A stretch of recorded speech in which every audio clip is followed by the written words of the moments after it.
Today on Arcane City. Bellman comes out and he goes, that one, and everyone inside is taking all of my stuff off the ship. They brought it here. They're breaking it. I want them all thrown in the tower. The gnome live.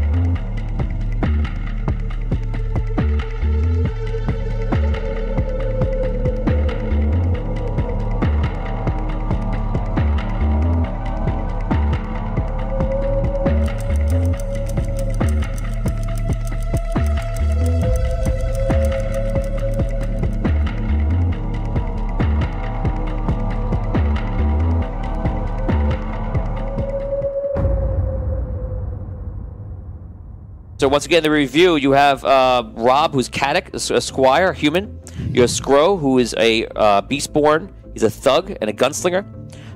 Dan, Vigorish, who is a runner and kind of like a bard. Everyone is level 0, don't forget.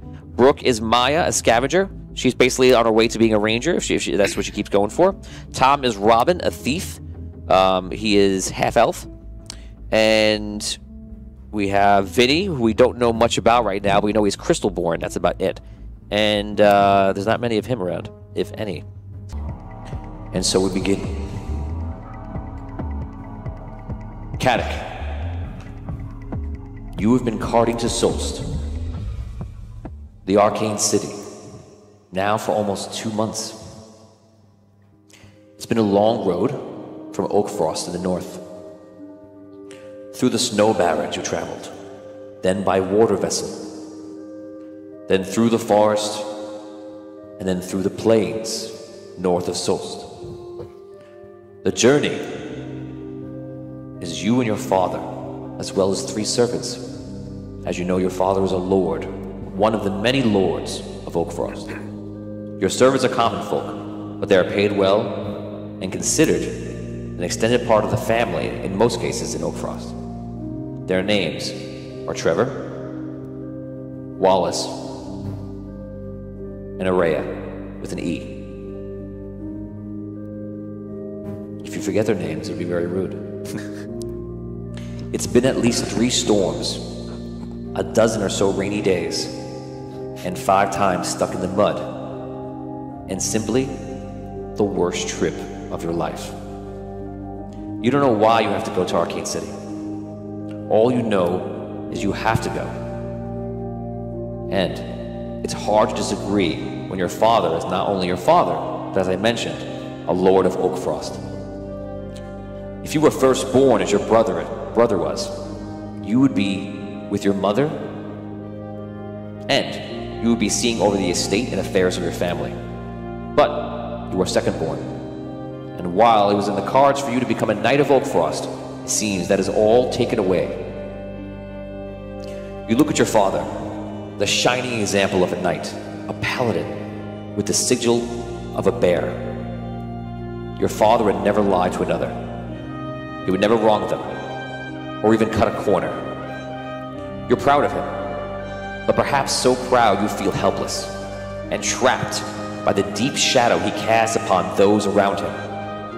A shadow so deep, you wonder if your own light can ever be seen through it. Caddick, this is your journey, a long one and an arduous one.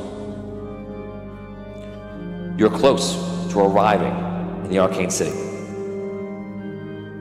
And we take you to the moment where your father turns to you to speak with you.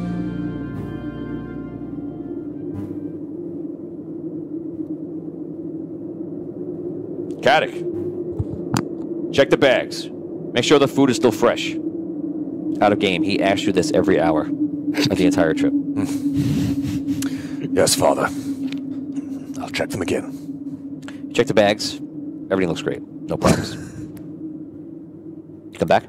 Yep. And now what you do is you turn around the cart, and you see the servants are there. Some supplies are there. And you kind of just like, checking on things. Nothing really good. It begins to rain in the distance. That's not fun, but you're kind of used to it at this point. You've had your fair share of mud for literally the rest of your life. You come back to the front and sit with your father again. You literally take your position, reset up, sit there. You look up and you hear the thunder and the light, and you see a bit of lightning. Your father looks up. Your father is dressed to the T in his full plate mail regalia. Never a day off. How's everyone else doing back there? Everything seems fine. But... Caddick, you didn't even look. I noticed them as I was checking the food. Father. And now I beg you one last time. Caddick, I asked you to look and check on them. I don't want to know who they were 2 minutes ago. I want to know now. How are they? Follow your orders. I will check, Father. I go back and check on them. You look in the back, you see that 2 of them are sleeping, and Aurea is awake, staring off into the distance. And she looks at you with a bored, but content glance. She gives you a thumbs up and a quick smile, like... Okay. She's pretty much very go with the flow. Your father turns to you. Do you think this storm is going to get much worse? I've seen enough storms in this journey. Knowing our luck, it's only going to get worse.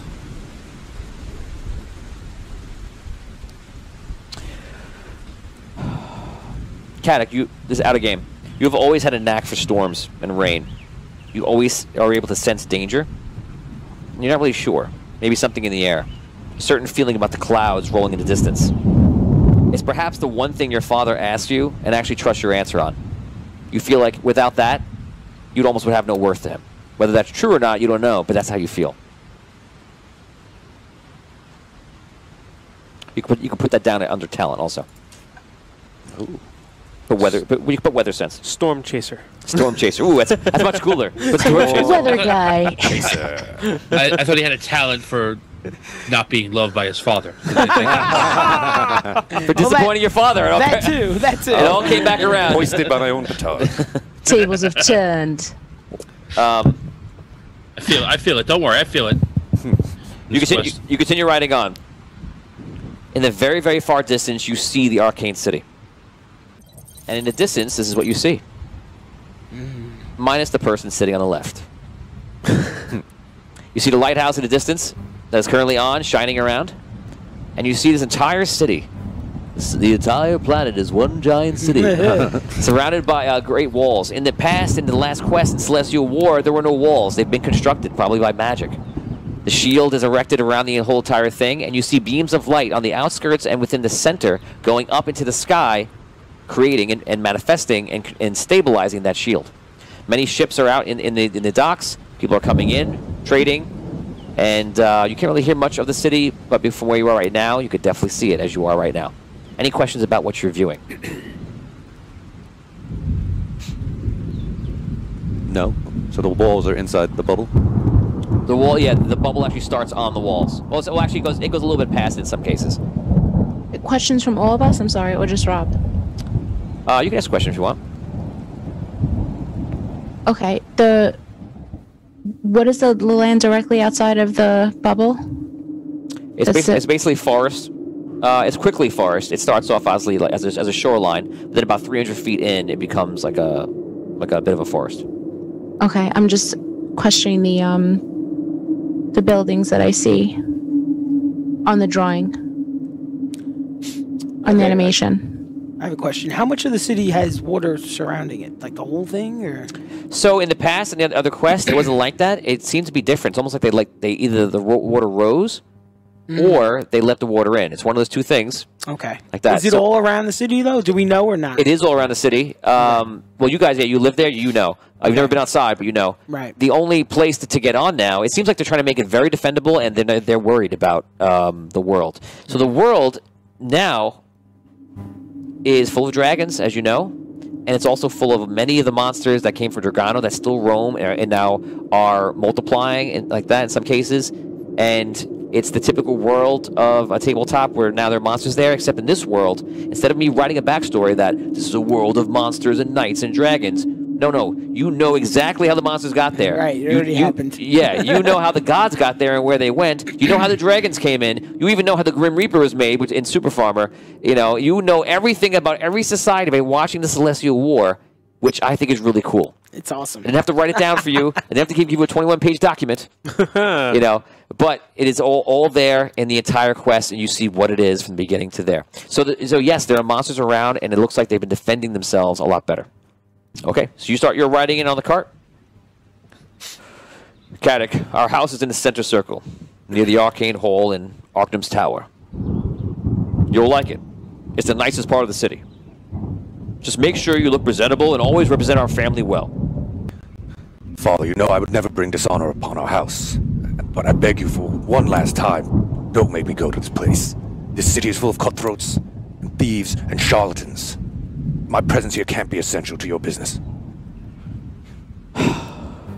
Caddick, you know I am a lord of Oakfrost, and you know I have fought for what is right, what is lawful, and what is good for very long.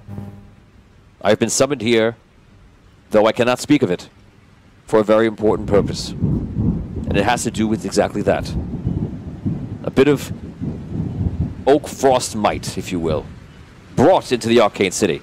Yes, perhaps there are thieves, scavengers, street rats. He looks up at the rain. Yeah. He gets the horses to go a bit faster. But I would tell you, I will do what I can, as I did in Oakfrost.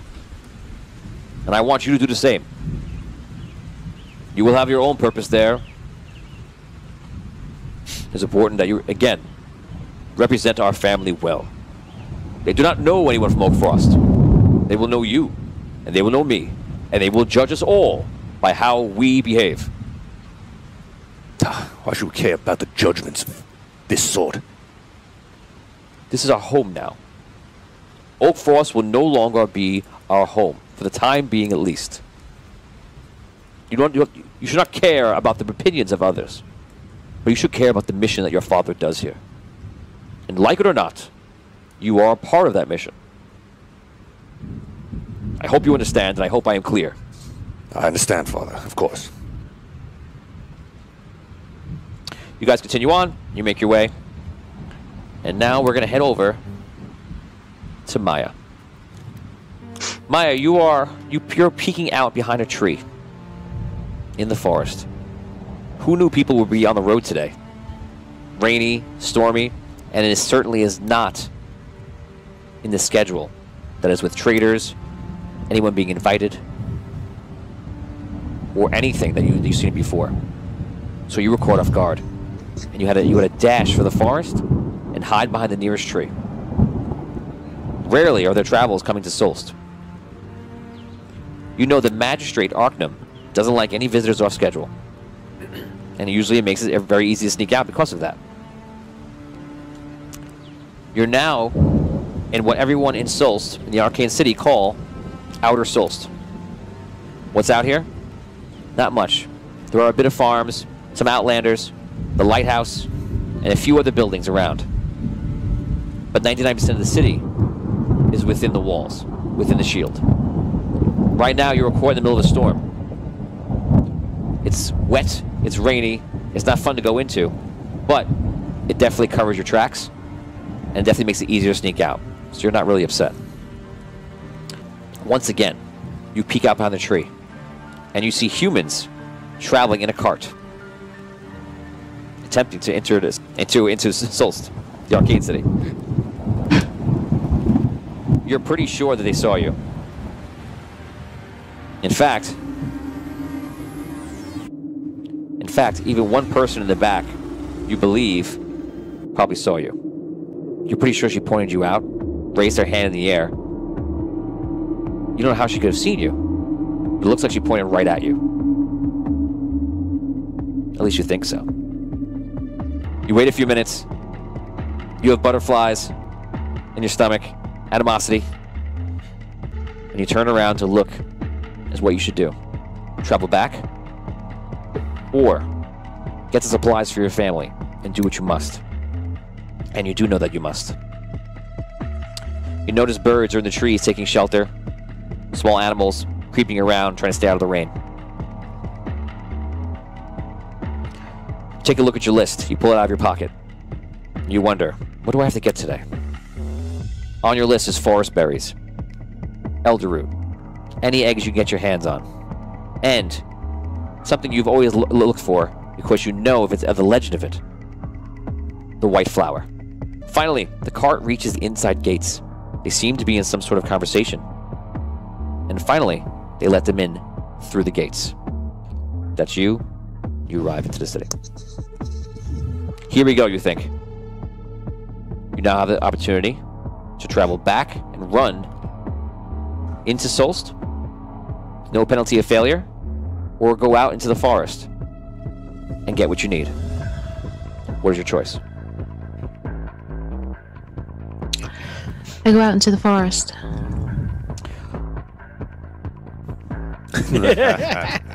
Yes. I mean, I don't even know if he or she really saw me, so, like, I have to do this. You're doing the right thing, Brooke. The right thing. I think so. I step into death. Caddick, we're gonna come back to you now. Finally, you think to yourself, cobblestone roads. An actual road that is not mud is beneath you. It's the happiest moment of your life. That's how it feels. Immediately you notice the rain has lessened, and it seems to almost glow blue, as it still falls through the shield. You think perhaps it's the magic. You know nothing about magic. You have no desire to be here, but you can't help but marvel at the buildings. So different than Oakfrost. It's like someone took all the buildings and pushed them together, and inside there are lights glowing that you've never seen before. What kind of light have you seen? From candle, from lantern, from torch. But here, the lights glow colors that you frankly have never seen lit before. It's beautiful to you. Whether you admit that to not, and not to your father, that's another story. On the streets, hundreds of people, if not nearly 1,000, make their way around in a hurry. You wonder what's so important, what's the rush? You pass through some areas that seem to be poor areas, citizens wearing plain clothes, kids playing in the streets, and even a bard playing some sort of horn on the corner. Vigorish, we're going to go to you right now. You're standing on the corner with your mother's pan on the floor. A lot better to use the pan, so if someone tries to steal the money that you're trying to collect, you'll be able to hear it from the pan rather than a hat. And maybe this time you can keep your money that you're making from the tips of playing and performing in the streets. Only problem is, your mom yells at you every single time you take her pan. That's your life. All right. You used to play it down. You used to play down by the market, by the bazaar. But after a time, you realize the Bardic College has reign over who performs there and when they perform. And that's not you. And every time they see you now bringing that horn in, they kick you right out. So you moved around a bit. You also tried to go into the richest part of the city, center circle, the middle of the city. There was a mixed bag. You would make a few coins quick, but soon enough a seeker would come and throw you out there, and usually they take your tips. They're the worst, and they're usually corrupt. They feel all knightly and powerful because they're actual citizens of Solst, unlike you and unlike pretty much everybody you know. And mostly, unlike everyone around you where you live, which is the Rim, or the Outer Rim. And the Rim is located in the outer rim of the city, as you can imagine by the walls. But here, your newest spot, probably for the past few weeks, is on Mage's Road. It's perfect. Everyone who has to pass by, it's close enough to center circle, and somewhat near the Rim. No one cares what you do here. And, you know, you would perform in the Rim, but no one has any money there. So, this is pretty much your last spot, and it seems to be a decent one. So, as long as you don't mind a few thieves coming in and stealing your money from time to time, albeit the pan, you try to do to stop that, and a couple of different people coming in for competition, this seems to be the best spot you found as a wandering bard through the city. Today, you made 3 gold. And all of a sudden, as you're playing your horn, You hear the clickety-clang of your pan as 2 thieves pick up the pan and run. 3 gold is how you're going to eat today for you and your mother. What do you want to do? What time of day is it? It's early on, probably around noon. Okay. Do I have anything on me? Do I have any weapons on me? You do not have any weapons on you. So the city of Souls, Arcane City, they frown upon anyone carrying weapons other than like a dagger or a simple weapon like maybe a staff. That's it. Long swords, short swords, bows and arrows. No reason for it, especially because all the guards are seekers. They're wizards. They have magic. You know, it's very easy to control. 6 seconds. All right. I'll run after them. You begin to run after them. They're pretty fast. They're kids, and they're darting through the crowd, and you can tell you're definitely going to lose them. And that 3 gold is pretty much everything to you. The 2 of them start running through the crowd, darting and weaving, running right by a cart that's coming in. And all of a sudden, a man in blue armor, shiny silver and blue, jumps off the cart and stops one of them, your father, Eldarin. Caddick, get the other one, quickly. All right, jump off the cart and chase him. Okay, roll D20. This is going to be a run check first, which you have running. 10 is the roll. Do I add my strength? Yeah, I don't know if you applied it yet. So as of right now, your roll is 10. 11. If I can add the 1 from strength. Okay. You start chasing him. You almost catch him. You're right behind him. He's making his way. You're a good runner. You know, you're from being a squire. You're on your feet, carrying lots of equipment. You're used to this, but this kid is fast. Okay? So I don't know what's going to, as DM, this is not scripted. I don't know what's going to happen here. I'm now going to roll to see how fast he runs. This kid knows how to run. We're rolling a D20. So he achieves a 14. You can counter this now. This is your next round running. Come on. If you lose 3 of these, you're going to lose them. 11. The kid breaks away. Here we go. It's your last chance to catch him. Need something high here. I rolled a 10. My total's a 10. I rolled a 6 plus 4, 10. I'm gaining on him. Roll 15 or above, you catch him. Roll between that, and you just gain on him. Go ahead. 8. You lose him in the crowd. Do I have a dagger or something? No, I guess I don't want to start killing people this early on. You do a dagger on you. He's a kid. If you want to take a shot with a dagger and throw it. No, I won't. Don't help him, Brooke. Think about what you're doing, Brooke. I don't want to murder someone. Let this man do what he thinks is correct. I will not knife a kid Don't in the never back. stop Rob from being Rob. Yeah, I'm so glad I'm not This born is because true. he might throw a dagger and hit me. Yeah, it's like you throw it, then he walks by and hit him accidentally. And it begins again. Oh my Okay, god. and I just kind of yell out to someone who's near him, like, stop that boy! Okay, give me a charisma check. D12. I have etiquette. Does that have me roll a 20? No, etiquette doesn't help you. Okay. You're not a good speaker. Good sir! It's just like, Stop that. it's like somebody, you know. Right, I'm just kind of yelling at him. Yes. A 7. 7, you call out, you just yell a couple of things, you're in a panic, and try to help him, try to describe situation. You can't. The boy gets through and is gone with the money, and you failed. Okay, I look back to see where my father is. What do you Caddick, you got him? I lost him. Caddick, he was right by you. You're a squire of Oakfrost. You can't catch a child running through the streets? Where is he going to go? We're in a place that is surrounded by walls and a magical dome, and you can't catch this child?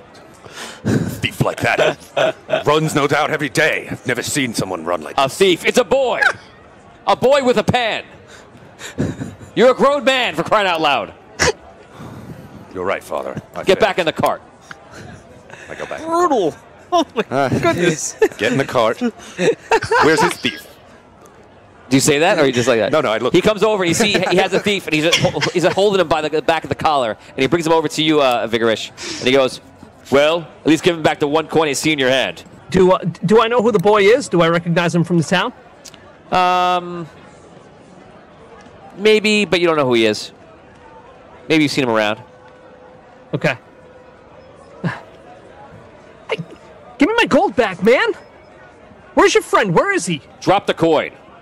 The boy drops it. I pick it up and put it in my pocket. Does he have my pan too? No, the other one has your pan. Your mom is going to kill you. Perhaps that's probably the worst thing that just happened. That's the worst part. Yeah. Forget the money. That was a brand new Teflon pan. Man, you stole 2 gold from me and you took my mom's pan.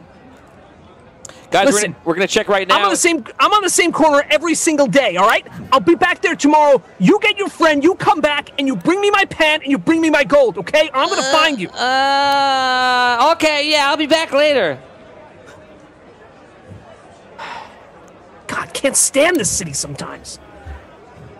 Can I go now? Thanks. Thank you, sir. He puts him down, not so nicely, but not so roughly, and is like, get out of here. I give him a shove. Sir, I'm very sorry I couldn't help you any further with this. I was only able to catch this one, and unfortunately my son over there, who should be competent, could not catch him. Do I hear It's this? okay, well, Yes. I mean, He looks thanks for you catching that in one the guy, and eyes. you Who should got be me 1 gold. competent. I guess I could get some food for me and my mom tonight. Thanks. Forgive me, beggar, that I failed you. I mean, you know, it's not really your responsibility, but, you know, thanks for trying. Actually, if you wouldn't mind telling me, is this the right way to Arctum's Tower and the Center Circle? Yeah, stay on Major's Road. You'll find your way to the center circle. You don't want to spend much more time here. I mean, you look like you guys are dressed pretty nicely, and a lot of people in the Rim, they're going to know that you're around. They're going to know that you have some money, so stay on this road. Get out of here as quickly as you can, man. I appreciate you. What is your name? Oh, my name is Vigorish. Pleasure to meet you.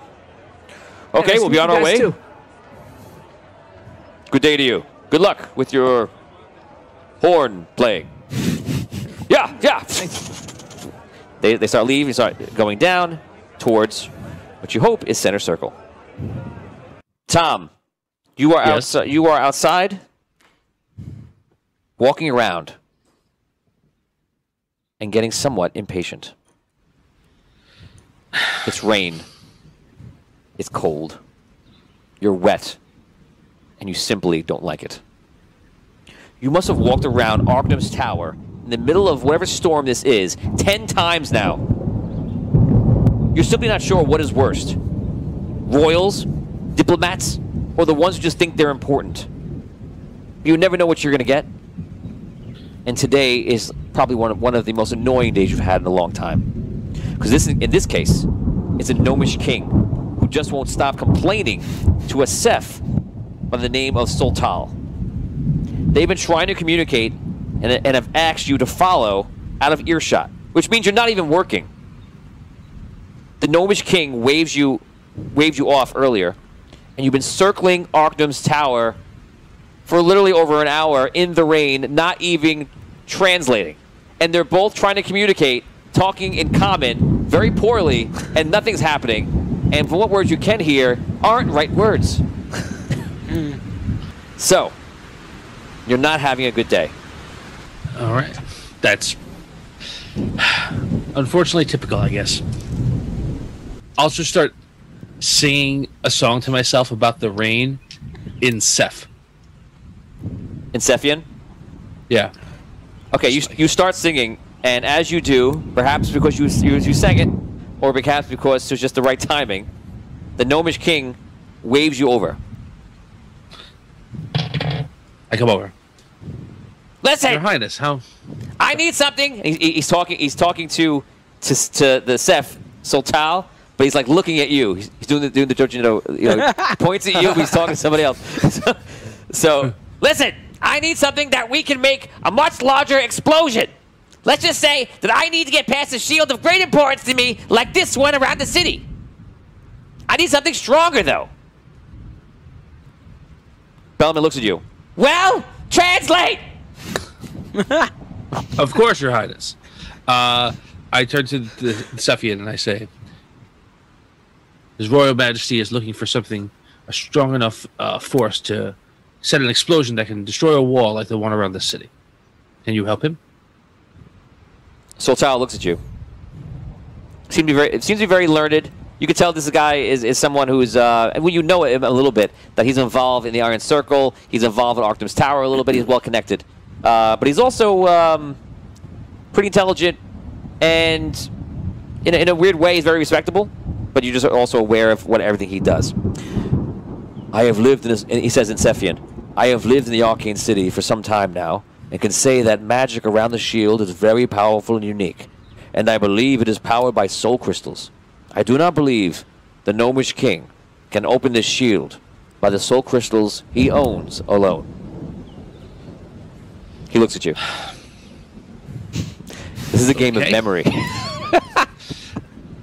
Your Highness,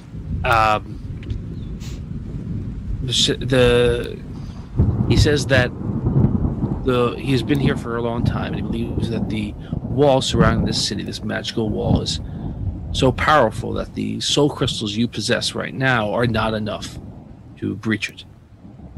Soltal begins speaking again. The King's crystals with red rock or any other combination would not be enough. They would need to be a powerful spellcaster strong enough to resist the shield's magic and push through. Ceph are very resilient, and it could be possible, unless there is another solution that I cannot think of at this moment. I would imagine for what he requires, and you don't know what they spoke about before this conversation. You don't know what the conversation actually is fully about. You just know what they're saying now. I would imagine what he require would be some sort of thief to disarm the traps inside, a few others to protect that thief, and probably an enchanter to disenchant the source of the magic. And then, once inside, whatever is at that source, you would need something or someone much more powerful than a Ceph to dismantle it, for it would be a great and powerful arcane source of magic. Please translate. Okay. Your Highness, he says that the crystals with red rock that you have are not enough to breach the wall. He says that the Ceph are very powerful themselves, and they might be able to allow the wall to be breached. But in order to do what you need, you need a party of thieves, of people to protect the thief. You need some sort of master thief to break in, and you probably need a very powerful arcane caster to succeed in getting what you are looking for. He does not think that it will be successful otherwise. It's fine. I was just asking for a friend. Soltal just looks at you. His Highness says, thank you very much, that your advice is well heeded, and that he was asking only for a friend, that he himself obviously does not need this information, it was only out of friendship that he asked. Right now, Tom is Kay and Peele anger translator. Right now. Yes, well, good. Everything is set to arrive tonight. He looks exactly at Soltal. The cargo marked Vault on the side. It is for you. And do you have somewhere we can have a demonstration tonight? Translate! Your Highness, the cargo is set to arrive tonight. There is marked Bolt on the side. That is for you. And he is wondering if there is a place where we can have a demonstration tonight of, I presume, whatever the cargo is. Yes. And how it is used. Of course, of course. Ask him, please, if he is familiar with the Fire and Fury. And that is where he will meet me tonight. Around midnight will suffice. Your Highness, there is a... Am I familiar with the place? Yeah. It's popular. Your Highness, there is a establishment called the Fire and the Fury. He suggests that you meet him there at midnight tonight, where a demonstration will occur. The place is one where you may want to hide the fact that you are Your Highness. It is not a place of... it is a place where ruffians...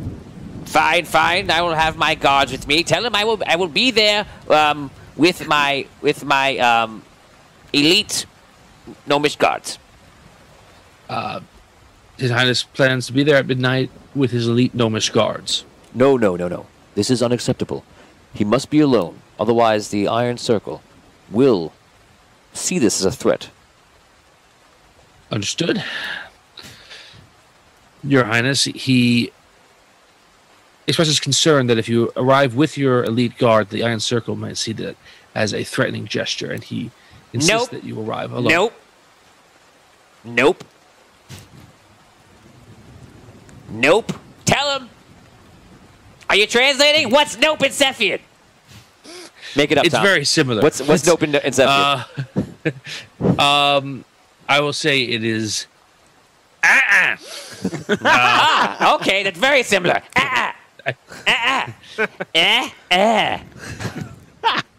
Okay. So, His Highness is concerned, I think, about I got it. I understand. the nature of that place Yes, and the yes, fact that yes. as he arrives there, he may not be Tell him, arriving there. please, translator, tell him Yes, he must arrive alone. There is no choice. That is it. Your Highness, he says, this is not a decision that he is making or even advice. This is a decision of the Iron Circle. They will not allow you to enter with weaponry or guardsmen. Well, what about Your him? Highness, What about this guy? I need a translator. He comes. You go with a blade? I have used a blade in the Good. past. You're coming Your with me. Highness. You're going to translate. And if something goes down, you got to protect me.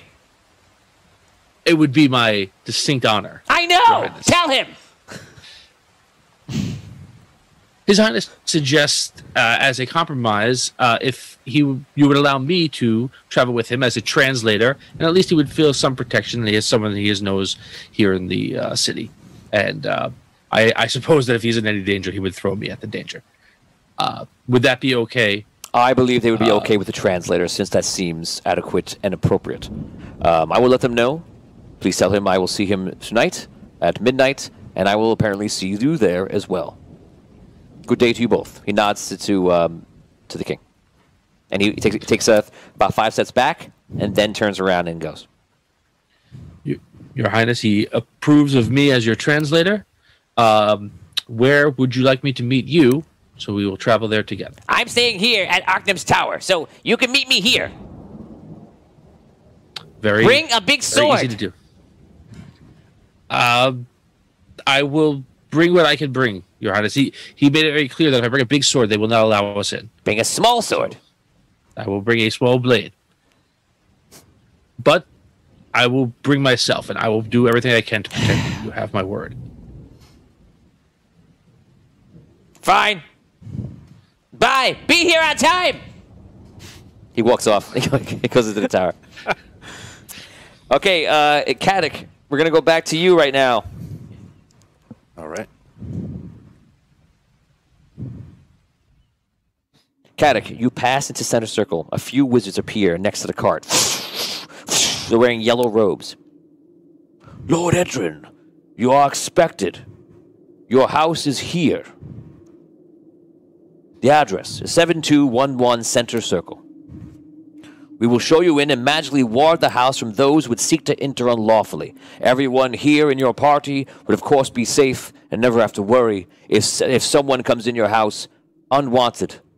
They would be struck by the dangers of the magic that we use to protect you in the next few minutes. And you, sir, are you the son of Lord Eldrin? Yes. Yes. This is my son you will direct to me. He is not intelligent enough for these sort of situations. Let's just say. Caddick, get the bags inside. I go get the bags. And when you get inside, choose which room you want. If you want one by the window for a good view, you may have it. As long as it's not the master. Very well. Very well what? Very well, Father. I shall do as you say. Very good. Trevor, Wallace, Araya. Come this way. You will get the other bags. They kind of nod as they bring it in. You guys go into the house. Rob, you could take a room on the first floor, the second floor, or the third floor. These houses have very interesting looks. So you see in the middle, there's actually an area that's actually projecting a light up of a floating crystal. And the crystal looks like one of the blue sapphires. And it's actually being directed right into the center of the giant arcane shield.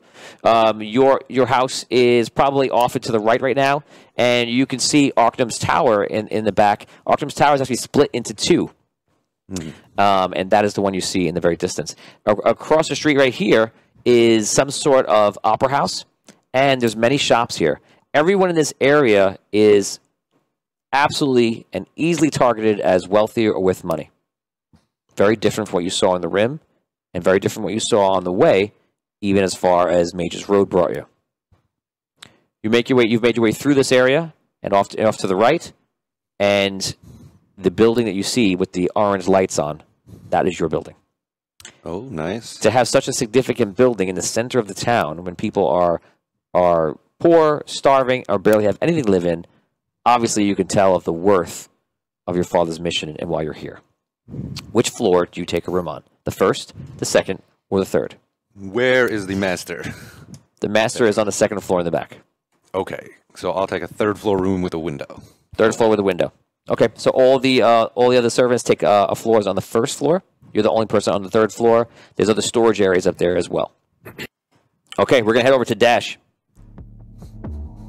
Dash, working on the docks has been some good pickup work for you. Being a Beastborn has its benefits. The reptile part of you doesn't need too much sleep.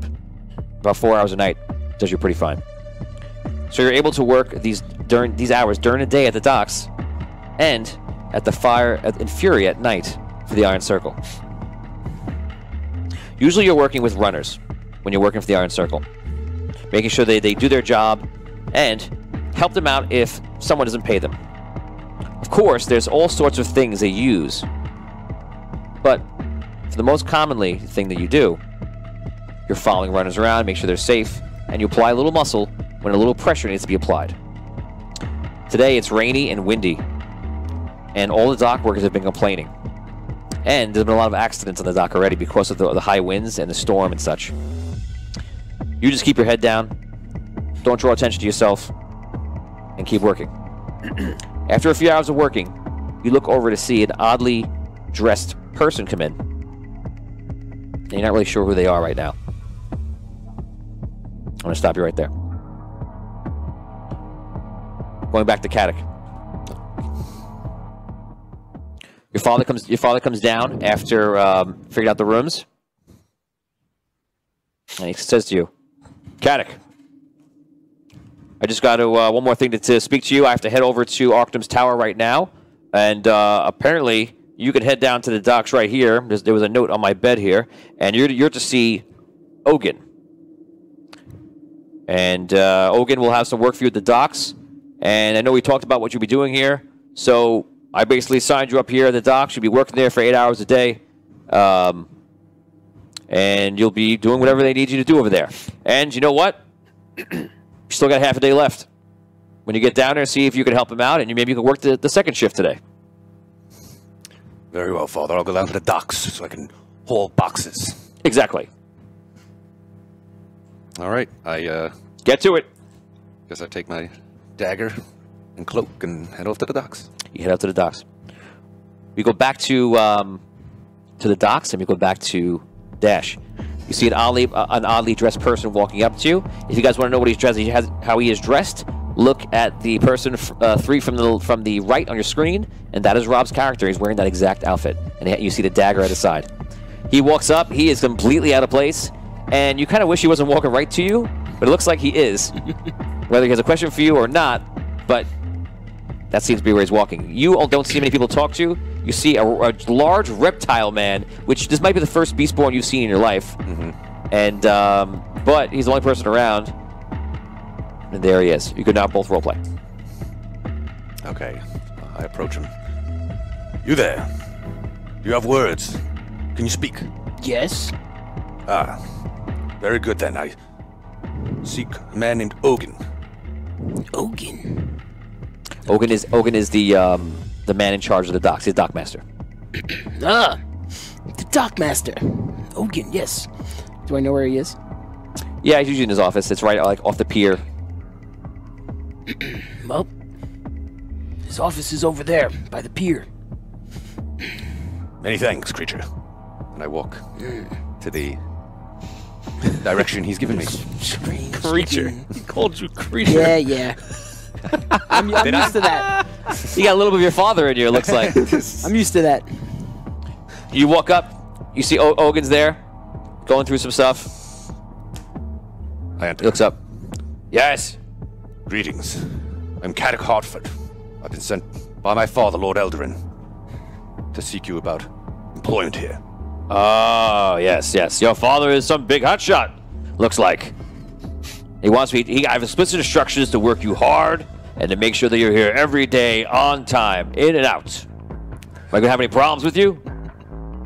Sir, I can assure you I'll be on time and work hard. Very good. That's all I want to hear. Barlin, go get Dash outside. Yeah, sure, boss. So, this works out very nicely. I can use you today. You have time today? Yes. Good. We have 4 guys hurt on the job today. This storm, these winds are crazy. So I'm glad you're here. We have 3 ships coming in. One's from Queen's Reach, one's from Safe Harbor, and one's from Rhaegar. All you'll be doing is pretty easy. You'll be unloading them, bring some stuff on the dock. Dash is a good worker. He'll help you. Be like Dash. You'll have a long career here at the docks. Very well. Dash, they bring you in? Hey, boss. Dash, good to see you. Do me a favor. Break them in today. We have 3 ships coming in. Queen's Reach, Safe Harbor, and Rhaegar. Need them all, loaded and unloaded. Apparently, Rhaegar has some merchandise that's a little bit fragile. Have a note about that. And just do your thing. All you're going to do is Dash will lead you. Just get the stuff off the boats. Get it into the appropriate warehouse. You do your job. You go home. You'll have an easy day. You got a half a day on you. Just mind the wind. Mind the water. Don't fall in. Very well. All right. Roleplay. You guys head out to the docks. It's about a 2-minute walk. So what's your name there? I'm Caddock Hartford, son of Lord Eldrin of Oakfrost. Ah, fancy, I see. I'm Dash. Dash Loman. Dash. Well, it was a pleasure to meet you. Dash. So, you said many men were hurt today. It's this weather. There's too many accidents on the docks. Everything's slippery. There's too many boards not fixed. So be careful. Watch your footing. Watch your step. Yes, well, I have no fear, but I'm not the most experienced on ships. But I suppose I'll get used to it. You'll be right. He doesn't take to the seagulls nearby. You make your way to the docks, and you see the ships are actually coming in. You work the next few hours, and immediately starting with the first ship, which is from Queen's Reach, and you're just making sure the docks come off. You see that apparently they're not using any magic here. They actually have some sort of like gnomish crane, in a sense, has taken the docks over and bring it down. Your first thought is like, why aren't they using magic? Like, shouldn't magic be the first thing that should be used? Why have to carry this stuff when magic exists?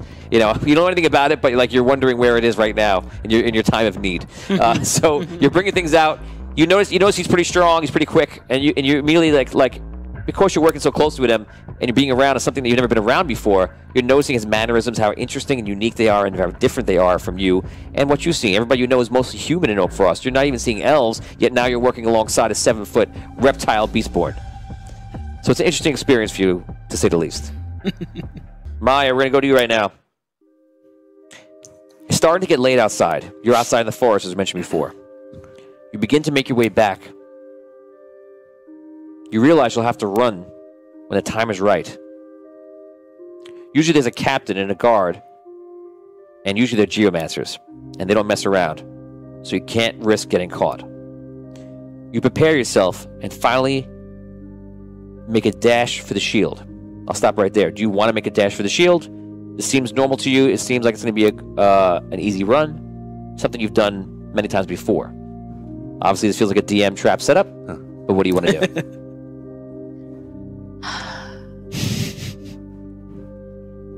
So I shouldn't run for the shield, right? Because then I'll live. I'm not saying that, and you cannot pull your friends. I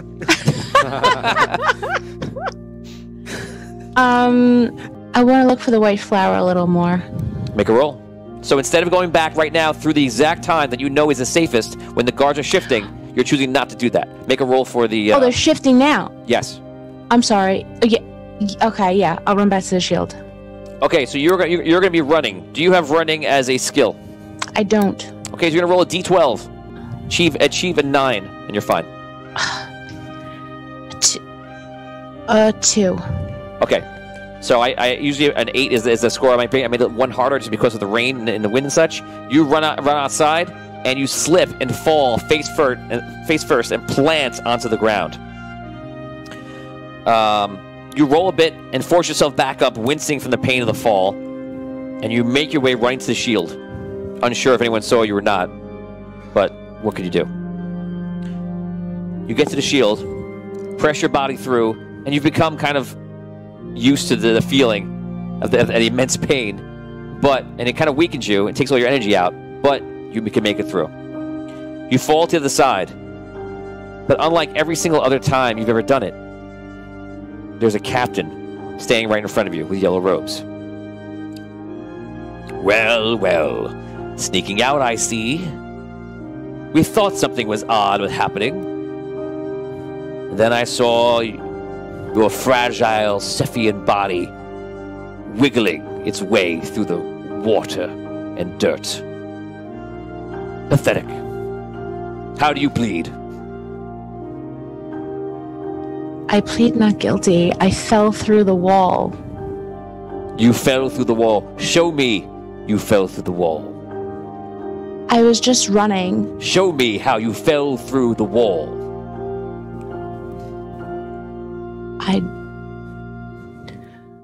What do you mean, show you?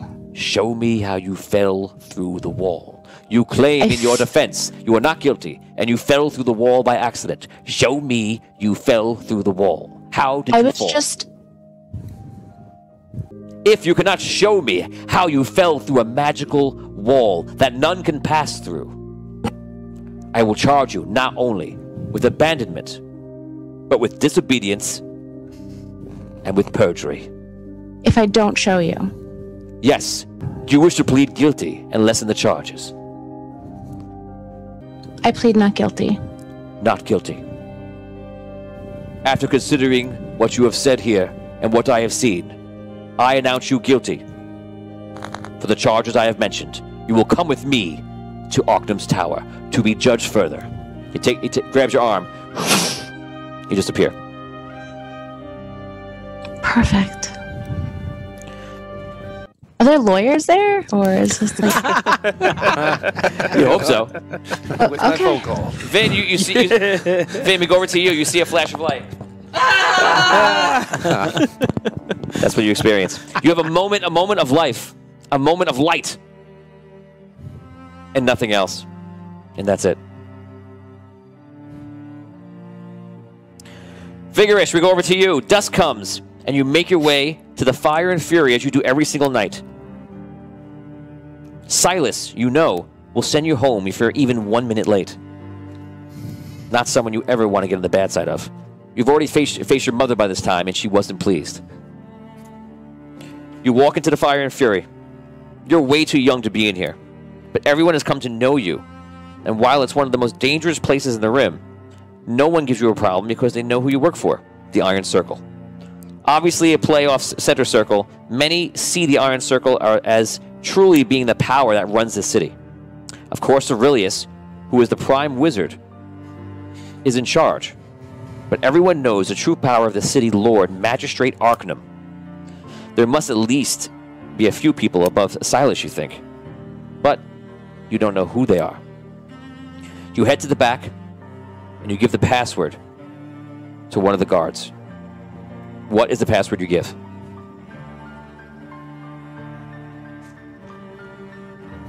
Nightwing. Okay, go through. I head on through.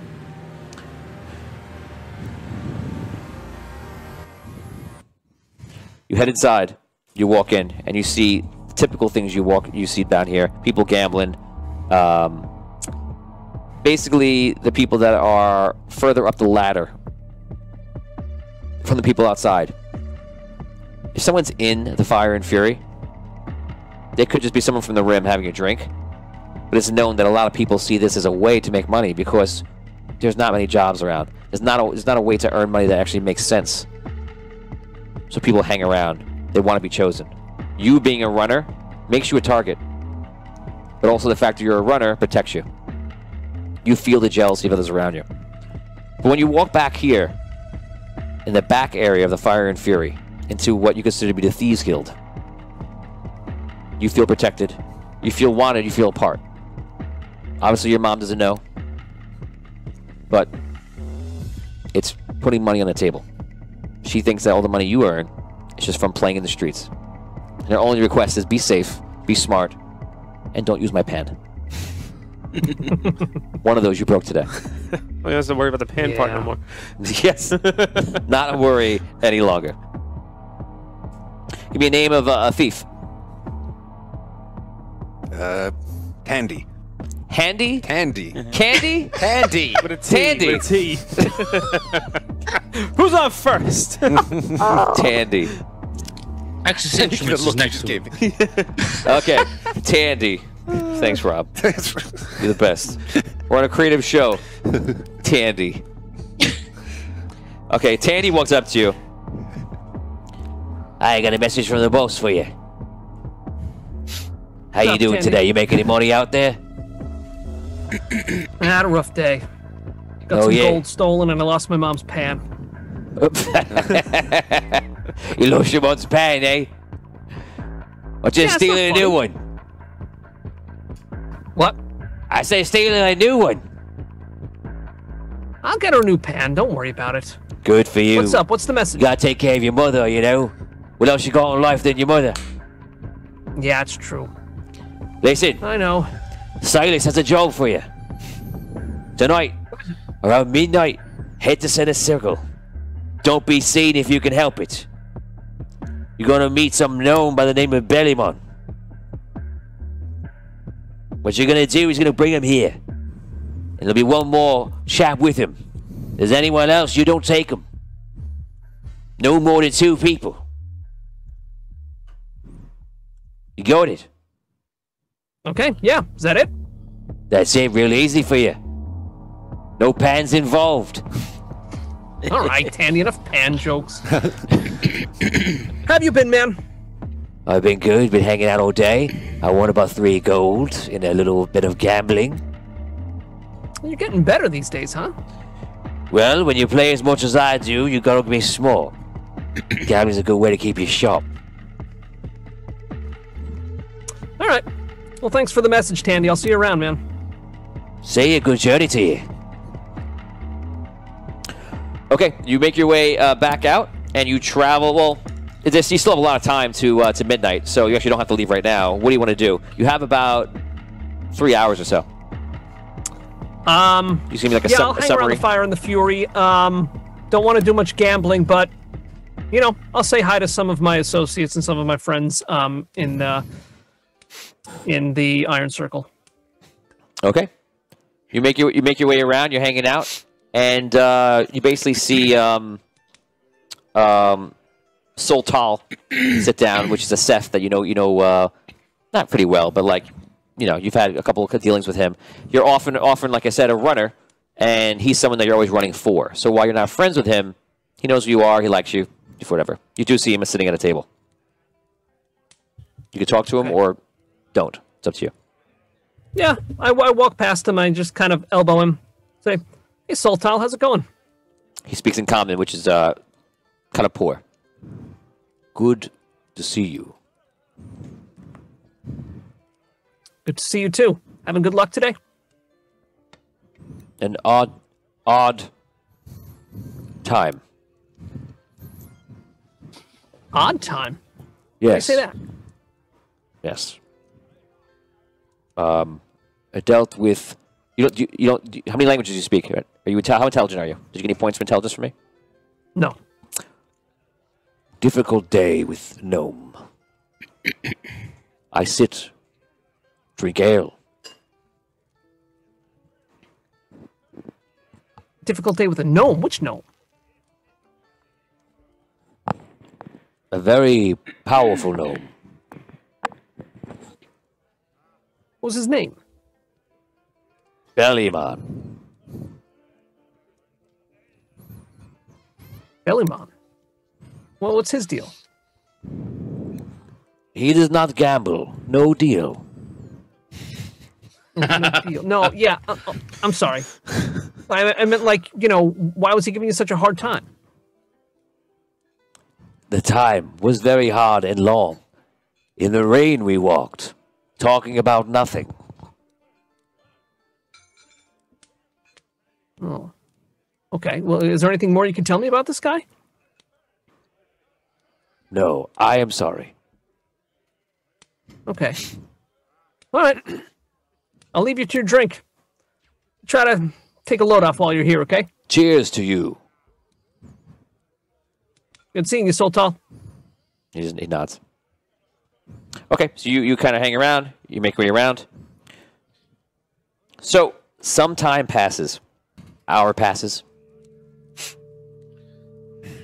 2 hours pass. 3 hours pass. It's around 10 o'clock, 10:30. You guys have reached the final boat. The boat from Rhaegar. You begin to unload. There's quite a few things in here. But finally, you come across a very large crate. And it's double braced, which to you is very unusual. And on the side of the crate, stamped in, or imprinted in, or inked in, you're not sure, is Volt across the entire thing. Careful with this one. Something special about it. How can you tell? Let's just look at it. That does look different. Reinforced. It's much larger than normal. Something's up. I'll be careful. The crane takes the crate down. You just pick it up. It's pretty heavy. You could handle it. If you didn't have him with you, you think that would be a problem. But you're above 6 foot. You got strength to you. He's obviously got a lot of strength to him, and you guys start bringing the thing over. Everything else is easily sorted. This one apparently needs to go into one of the certain warehouses, which is separate from the other ones. You haven't gone there today. You guys bring it over there. You're at the end of your shift. It's basically it's night. This is the last thing, and it's this big, large crate. You bring the crate over to the warehouse, and you bring it to check it in. And you see Hanlin is there, and Hanlin usually takes care of that warehouse. All right, what you got for me? It's a big one. Let me see here my papers. It says Vault. Supposed to be from Rhaegar. Is that it? Yes, it was off the Rhaegar boat. It says Volt on the side. So this Vault. one, yes, this one is actually going to Octum's Tower. Apparently, you gotta take it there. Take it there. We gotta take it there. You gotta take it there. You gotta be careful. Let me tell you something. Anything that delivers to Octum Tower, if there's even a dent on it, it comes back with a reprimand. That goes to Ogun, and that would go to you. Make sure you get it there. You don't put a scratch on this crate. Yeah, I know. Go there and you can go home. Bring it there with you. We'll see you tomorrow. All right. All right. Okay, you guys bring the crate, and you guys bring it for probably about a few minutes. You guys are not saying much to mine. You've worked together the whole night. You know, you've ran out of things to say. That's common talk or small talk. Streets are emptying out. A couple of seekers pass you. They don't pay you any mind. They see you're dock workers. It's pretty clear. You finally reach Arctum's Tower. The tower that I showed you in that picture that's split in two sides. The seekers are there. They see you. They look at the paperwork that Hanlin gave you. They let you in. You guys walk in, and you're basically just waiting for someone to talk to you. All of a sudden, you hear a noise in the crate, like a bang. Roleplay. There's an animal in there. Could be. I don't want to know. I didn't hear nothing. Leave it. Whoever's going to take it, get out of here. That's it. Don't ask nothing. Don't say nothing. That's it. Do the job. Does it seem like this thing could break out of the crate, or that's pretty? You don't know. You do know you have to deliver this to a person. You can't just leave it here. You can do it if you want to, but you do know it'll be. Oh no, I thought somebody was. Did you just say? Somebody's coming to get it. Oh, okay, yeah. But you have to give it to a person. You can't just leave it around. No, I didn't mean it. Yeah. Let's get out of here. I just want to make sure you understand. You can do what you want. Right. No. Yeah. I didn't mean that. I meant. Yeah. So you're sitting here. This is obviously a pretty large tower, and there's a couple of people doing stuff. It's all mostly clerical, and they're all wizards just doing literally wizards doing paperwork. Isn't that exciting? Wizards doing paperwork. That's what they're doing. It's my kind of place. Yes. Tom's like, oh my god, love this story. Love this story. So okay, I'm a wizard. I do the paperwork. Is Helen there? Is who there? Helen? Oh, you know what? Make a vote on it. Majority vote. Do you want Helen to be working in somewhere in this tower? Yes. Yes. That'd be pretty cool. So Helen from season 1, episode like 6 or 7, whatever it is, from the Sunken City, has found a job in clerical work somewhere in Arctum's Tower. She works there. Moving on up. Maybe, you know what? She's got a very good resume. She was the best of the best. She does. She must have been a big She actually promotion. walks by right now and sees you. And she goes, "Oh, hi." And she walks on. and she walks through. I like her. All of a sudden, you see someone saying, good night, Helen," and that's this gentleman over here, Robin. Good night, Helen. Good night, Robin. Robin, you're standing down there, and you're seeing these two fine gentlemen sitting here, and they seem to be waiting in a very large crate, and you're waiting for King Bellaman, who's obviously staying somewhere in the tower. You just need to wait for him. All right. I look around. Are there seats? Are there places that I can sit down, relax, and wait? Or Yeah, you can sit down. Yep. all right, I sit down. I'll observe them, see what's going on with the crate. Okay. These two guys don't fit in, right? Definitely not. All right. All of a sudden, He's kind of well dressed, right? He is well dressed, but like for the wrong era and city. Still looks out of place. Yes. Big time. All of a sudden, wrong time. All of a sudden, the crate boom, bangs louder than you can imagine, like a gunshot.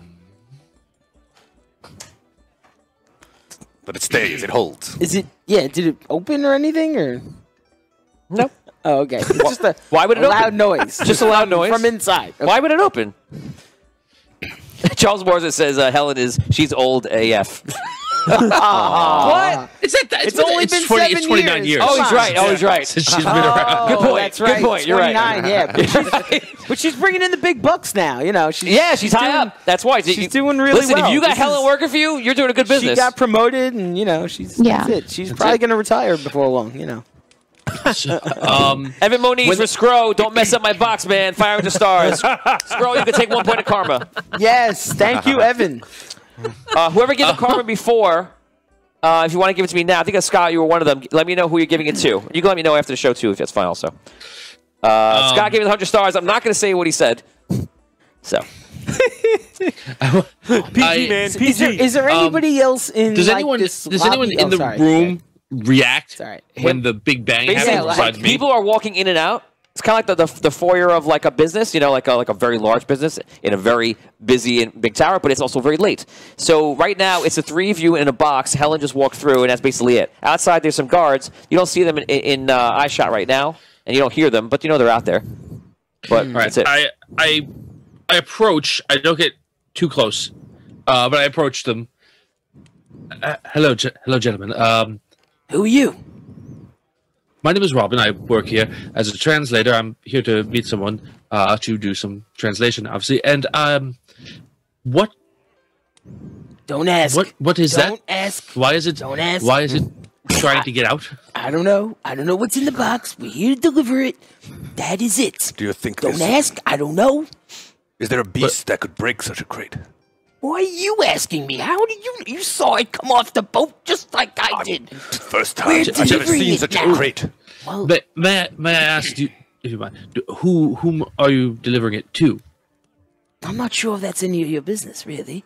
No, I was just perhaps offering to help get it away from anywhere where I can possibly be damaged by it. That's all. I really wish to help if I possibly can. That is all. Thank you, translator, but Yes. we're merely here to wait. We must deliver it to the proper authorities here at the tower. And that's understand. why I would be. And that's why you're far here away, today. So then. basically, I'll need you to perform every duty precisely as I commanded. Of course, Ocnum. Of course, of course. That is why I'm here. I've traveled a very long way to be here, and you can be assured that my honor is true. Do not worry. Ah, Caddick, my son here. Are you working in the docks? I see you have a crate here. Yes, our final task of the day is to deliver this and wait for its owner. Ah, working the docks is very, very honorable here. We have much shipping. It is good that you have joined such an honorable rank with this gentleman here. What is your name? I'm Dash. Dash, it is a pleasure to meet both of you. Well, Eldrin, Dash, Caddick, I must be going now. I will see you soon. Enjoy the tower, and good luck with your delivery. He disappears. Caddick, I'll see you at home, and glad to see you putting yourself to use for once. See you soon. Yes, Vince just loves it. Vince just loves it. That's heartbreaking. Best character so far. It is. It's like a whole ton of karmic payback for his one episode. of Yeah, I said like 2 insulting things over the course of the entire Celestial War to Voltorius. And now, Exactly. If you believe, It's way too much. if you, Don't get me wrong. if you see life as just punishment from this, you know that's how you see it. But But God. we're all dealing with different. everyone, by the way, is putting money on the fact that Rob has multiple personalities. It's It's gonna kill this. gonna kill everyone. Like, the psychological torture is way too much. Just be careful if you're alone with the person. If it's real, that will be not good. Anyway, Yeah. so he leaves. He walks by. All of a sudden, you see a smaller fellow come in. An elf. He walks in, vigorous. You walk into the scene. So you walk in and you see 2 gentlemen. One's a giant reptile man, and the other looks like he's some sort of like northerner. You never really see him in person, but that's what it looks like to you. And you see another guy with his arms folded. Looks like he works in the tower, and they're all just talking to each other. You don't see the gnome though. Does Dan And this is 3 people. recognize the one guy? we saw each other. Oh yeah, you can roll. You can roll to see if you recognize him right away. Roll d20. Wait, I was also told not to be seen, so I'm trying to avoid being seen. Right, that's true. You walk in and you walk in. Failing. You walk in and you see that no place to most of the hide. area, like no one's really here, and everyone that matters is gone. So nobody that's working here is around. Most of the guards are usually here or around, and you're at the point where this is what's left. There's nothing you can do about the minimal amount of guards that are in front, and these 2 people or 3 people shouldn't be here. Okay. And out of game, one of them is the person you're supposed to be meeting. So it's You're here to meet 2 people. There are 3. it's Robin, Caddick, and Dash. Correct. Okay. And a box. And a box. Oh. I just kind of give them a nod. Hi. Hi. You're that beggar boy I saw earlier in the street. My father helped you. Oh. I didn't. Oh yeah. Hi, your name was Wasn't me. Caddick, was it? Yes, Caddick, Lokefrost. Yeah. Hey man. Thanks for trying to get my money back. I know the guy took off and you couldn't get him, but I appreciate you trying to help me out. Of course. I would not stand by and watch criminals defraud and steal. There's plenty of criminals where I hang out, so if you want to come and pay me a visit tomorrow, maybe you could make sure they don't take my money tomorrow. Well, I'm a dock worker now, believe it or not, so I can't serve as your bodyguard. I was kind of joking around, but Awkward. All of a sudden, you hear a sound. You don't see anything, and down the steps walks down a wizard dragging a Seth, a blue-colored Seth, and a girl at that, redheaded, and sits her down in a chair. You will wait here. I have warded you. If you leave this tower, I will be alerted, and it will only add to the punishment that is coming. It disappears. You see a Seth rolling her eyes like this. Brooke, how would you roll your eyes? Show us. Talk first so we can see you. Oh, sorry. Yeah, so it would go like this.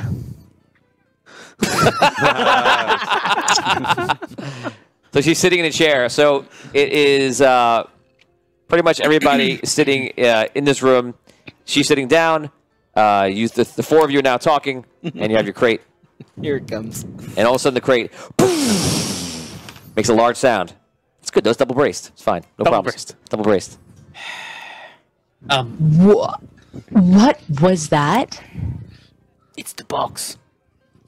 The box? Yes, It's the box. yes, I think we all know it's the box. I think this the question box. really It's the means, box. what is in the box? Well, we don't know. You truly have... It's not our business.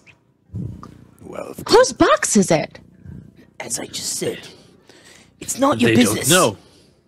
Oh, they know. Oh, they know. well, if this thing breaks out of the box, I'll have to kill it. Sounds dangerous. I can't imagine. It's a thing? It's Our employers will be happy, though. Is it alive? Sounds like it. Some animal or something. I think it would be better served if I were not near you when the box, explodes. So I'm going to go over there. All of a sudden, Oh no! the box explodes as he says that, and you see it's the wood splinters out everywhere. Everyone takes 1d4 damage. 4 points of damage, the max I could do to everybody in the area. The wood gets stuck into you. Choose who gets knocked down and what, if you think we can knock down or not. But if you're closest, you're definitely knocked down.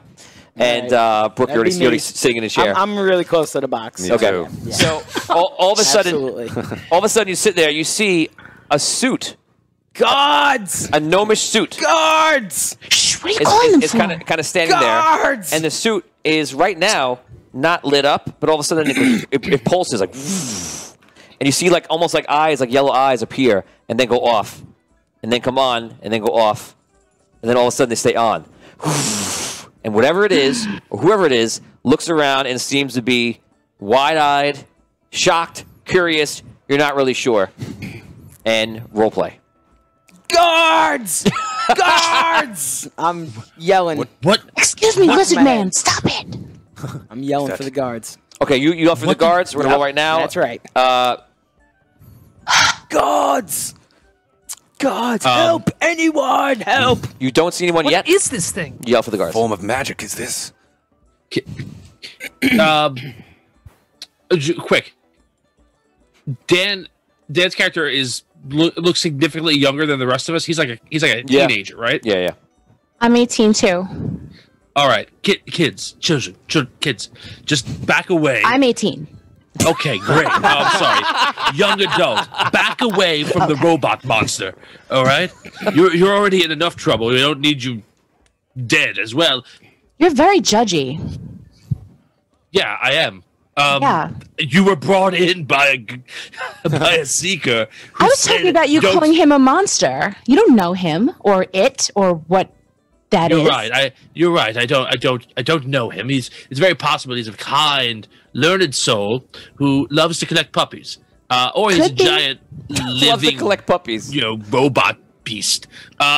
Why the beast? See, you go there. You go again. What are you two Yeah, doing? well, he's he's not. How we don't know close he's are we beast. to the front door, like where we came in? You're probably about 50 feet away from He it. broke out. The front door, it actually Giant swirls eyes, around, and glowing there's a eyes. shield outside I look too. over at Outside, Vulgar. Like a little the shield to walk in. building? It's not like a door. It's a shield. door, like, Vigorish. walk Sorry, through. Oh, I look okay. over Vigorish, and I'm Okay. like, right, man? Who is this guy? Yeah, I keep yelling for the guards. I think, and Alright. I knew that there was You know guards what? I outside, changed right, my when we mind. came in? Yeah, two wizards. Young, wanna go- learned I'm gonna go adults, towards them and try to get please their attention. explore the robot. Get as close as you wish to him, and when you become friends with him, take him for a tour around the city. I apologize for trying to protect you from danger. I am sorry. I truly am. I did not mean to offend. Thank you. I take my hat off. Yeah, it's working. Your Wow, judgmental it's language weird. is in no way protecting us from danger, but I appreciate the gesture. That's exactly what it intends You hear the suit of armor. I'm being judgmental of the giant robot that broke out of the box and saying perhaps he will hurt you more than the wood that's already inside. Well, stuff like this, They don't even attitudes notice. like that is going to Stand keep back. Arcane City where it is. Unbelievable. I'm just saying. Good. Go. It might be Great. on this side. Good. Everyone's going to hate each other. Okay, great. Where am I? You see the robot talks and it says, "Where am I?" She heard that. Whoa. Brooke heard. Now she heard it. I walk Now up to she the heard robot, and I kind of like wave my hand in front of his eyes. Just so you know, you guys are familiar with gnomish suits, and you're the mechanical and they work. Your first thought might be someone's inside of it, but you see that there's glowing light out of it. And you're using the word robot, which is fine. But yeah, obviously. Right. Yeah. But yeah, that's fine. Go ahead, Beast roleplay. wasn't good. Roleplay. All right, Greg, vigorish as he walks up to this thing, just kind of pull him back. Nice job. Stay back. I like This thing it. is awesome. Look at this thing, He's man. staying on point. I I've like never seen it. anything It like could that. be dangerous. I walk closer to him, are too. you? I get the guards. I look around the room a little I bit. step back away and I go, metal suit. You are in the Arcane City. What is Do not destroy us. the Arcane City? City of Solst. You guys can That is hear where you are. the vibrating like crystal or whatever it is inside of him when you get close. What is this place? What is this place? Gods, help! It's- Help! Get It's a city. Have you not? Where, A crazy, magical, broken city? where did you come from? Who are you? I don't know where I'm from. Wait a second. Listen, Where? you're in a city called Solst. Where is Solst? It's on Indaria. Do you know what world you're in?